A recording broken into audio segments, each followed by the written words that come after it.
Good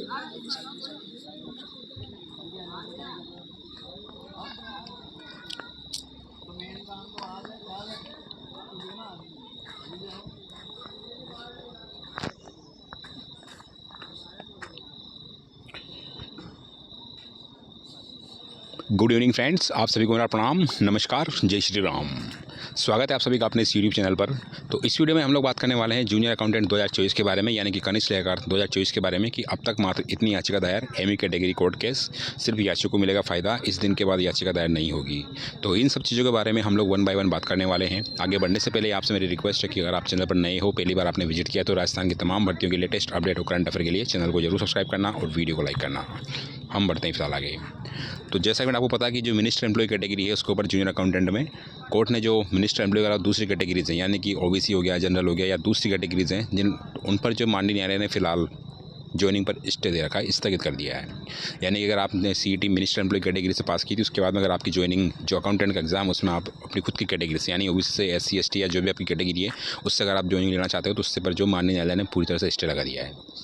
सिर्फ नियुक्ति उनकी होगी जिन्होंने मिनिस्टर एम्प्लॉय इस कैटेगरी सीईटी पास की थी, तो वो मिनिस्टर एम्प्लॉय में बिल्कुल क्वालिफाई है, तभी उनकी ज्वाइनिंग हो पाएगी। बाकी सब और अदर की कैटेगरी में ज्वाइनिंग को कोर्ट ने स्टे दे दिया है। ठीक है, अब स्टे क्यों दिया फ्रेंड्स, आपको पता है कि जिन लोगों ने जो रिजर्वेशन का 2 बार फ़ायदा उठाया था उनको लेकर के कोर्ट ने स्टे दिया है कि अगर आपने सीईटी मिनिस्टर एम्प्लॉय कैटेगरी से पास की थी तो आपकी ज्वाइनिंग होगी वो भी मिनिस्टर एम्प्लॉय कैटेगरी से पास होगी। ठीक है, इसलिए माननीय न्यायालय ने जो भर्ती प्रक्रिया पर जो मिनिस्टर एम्प्लॉय वाले हैं उनके ऊपर स्टे लगा दिया है। अब इसमें फ्रेंड्स 2 चीज़ें होती है। हालांकि कोर्ट में केस कौन जीतेगा कौन हारेगा इसके बारे में कुछ कहना पॉसिबल नहीं है, बट फिर भी पॉसिबिलिटी है फ्रेंड्स की पिटिशनर की, यानी कि जिन लोगों ने याचिका दायर करी है मिनिस्टर एम्प्लॉय कैटेगरी में, उनके जीतने की संभावना बहुत ज़्यादा है, क्योंकि 2 बार रिजर्वेशन नहीं मिल सकता। ठीक है, अगर आपने कोई कैटेगरी से ऑलरेडी एग्जाम में सीईटी में अगर आपने मिनिस्टर एम्प्लॉय कैटेगरी का फ़ायदा उठाया तो आपको जो है फाइनल एग्जाम में भी मिनिस्टर एम्प्लॉय कैटेगरी आपको सीट मिलेगी, ना कि अदर कैटेगरी की। ठीक है, तो इसकी वजह से जो आपकी भर्ती प्रक्रिया पर जो स्टे लगा दिया है न्यायालय ने।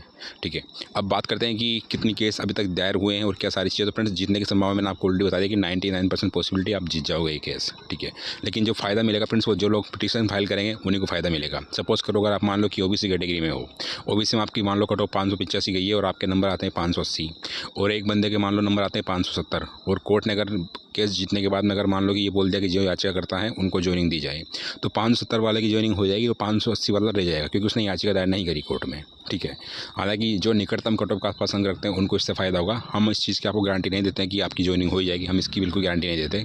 कोर्स में जीतना हारना या किसकी ज्वाइनिंग होगी इसके बारे में कहना मुश्किल है, बट अगर आप चाहो तो याचिका दायर कर सकते हो किसी भी एडवोकेट के थ्रू। आप चाहो तो खुद भी हाई कोर्ट जयपुर में आ सकते हो और एक अच्छे से वकील से आप लीगल एडवाइस देने के बाद में सारी चीज़ें कर सकते हो। और आप चाहो तो आप जहाँ पर भी बैठे हो वहीं से हम आपकी याचिका लगवा देंगे। उसके लिए करना क्या है कि आपको जो मैंने नंबर दे रखे हैं, मैंने पोस्ट भी कर रखा है मैंने फ्रेंड्स, जो मेरा चैनल है उसको मैंने कम्युनिटी पोस्ट में डाल रखा है कि आप मेरे व्हाट्सअप नंबर पर मुझे कांटेक्ट कर सकते हो। सोमवार को हमारी जो आपका नाम है ऑनलाइन शो हो जाएगा, उसके बाद में हम किसी की भी याचिका नहीं लगा पाएंगे, क्योंकि 3 तारीख 4 तारीख को अगर कोर्ट का फैसला आता है तो कोर्ट का फैसला अगर याचिका करता है तो जीत होती है, और अगर ये निकटतम कट ऑफ का आसपास अंक रहते हैं और इनको ज्वाइनिंग होती है फ्रेंड्स, तो उसके बाद में फिर कोई भी याचिका कोर्ट में दायर करेगा तो उसके हारने की संभावना बहुत ज़्यादा है, क्योंकि न्यायालय ऑलरेडी जो जिनकी केस जीतेंगे उनकी नियुक्ति के ऑर्डर ऑलरेडी जो 4 तारीख को जारी हो जाएंगे, अगर 4 तारीख को फैसला आता है तो। और अगर आपके मान लो कि नंबर 2-3 नंबर कम आपके कट ऑफ से हो रहे हैं तो डेफिनेटली आपको ट्राई कर लेना चाहिए। लास्ट चांस है ये। मैं वापस बोल दूं फ्रेंड्स कि हमारी गारंटी नहीं है कि आप जीतोगे सही या आपका सिलेक्शन हो जाएगा, आपकी नौकरी मिल जाएगी, इस बात की गारंटी नहीं है, बट चीज़ें हमेशा हम लोग पॉसिबिलिटी वाले लेवल पे करते हैं। ठीक है, जैसे कि अभी आंसर की वाला मैटर था, लेवल 2 में आंसर की वाला मैटर था, उसको हम लोगों ने कोर्ट में चैलेंज किया था और लास्ट में जीत हुई। आपको पता है कि जो याचिका करता था उसका फ़ायदा सिर्फ उन्हीं को मिला है। अब बहुत सारे लोग कमेंट कर रहे हैं लेवल 2 में कि हमें भी याचिका दायर करनी थी। फ्रेंड्स अब हम याचिका दायर नहीं कर सकते, क्योंकि न्यायालय सीधा पूछेगा कि रिजल्ट पब्लिश हुई इतने दिन हो गए, सिंगल बेंच से भी फैसला आपका आ चुका था, उसके बाद में आप डीबी में केस आ सकते हो, तो इस स्टेज पर याचिका का स्वीकार करना मुश्किल है।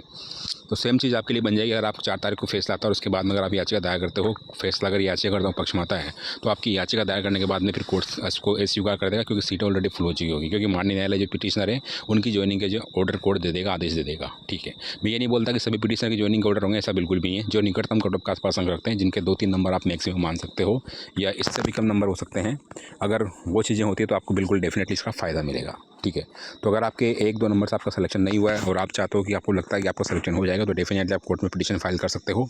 और फैसला आने के बाद में आपकी पिटीशन कोर्ट में फाइल नहीं होगी, ये मैं आपको बता दूं।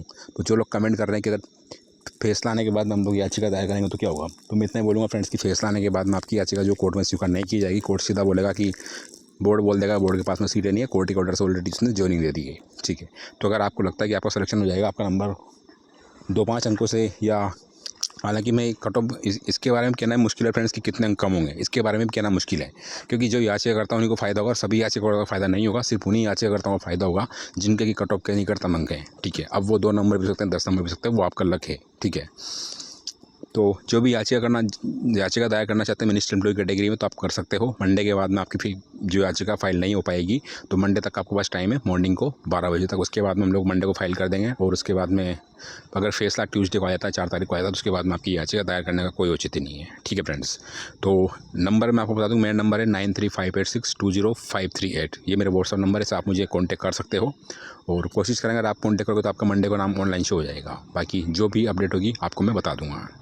बात करते हैं आंसर की वाले मैटर की। तो फ्रेंड्स, आंसर की वाले मैटर में आपके जीतने की संभावना 99% है। बस 0.01% चांस है कि आप केस हार जाओगे, बाकी संभावना पूरी आपके जीतने की, क्योंकि जितने भी केस बोर्ड को रिप्रेजेंटेशन के लिए बोले गए हैं उन सभी में याचिकाकर्ताओं की जीत हुई है, तो संभावना पूरी है कि इसमें भी आपकी जीत हो जाएगी, ठीक है।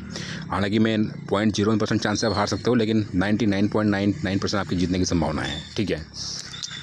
तो आप चाहो तो आंसर की वाले मैटर में भी मैं बताना चाहूँगा फ्रेंड्स कि जैसे कोर्ट का फैसला आएगा उसमें भी आंसर की में अगर फैसला आया तो फैसला आने के बाद में आप याचिका उसमें दायर नहीं कर पाओगे, क्योंकि अभी फिलहाल बोर्ड ने अभी कोर्ट ने इसका आदेश नहीं दिया कि कौन जीते कौन हारे, अभी इसकी चीज़ें कंफर्म नहीं हो पाई है, ठीक है। मतलब कि अभी कोर्ट का फैसला इसके ऊपर नहीं आया है, ठीक है फ्रेंड्स।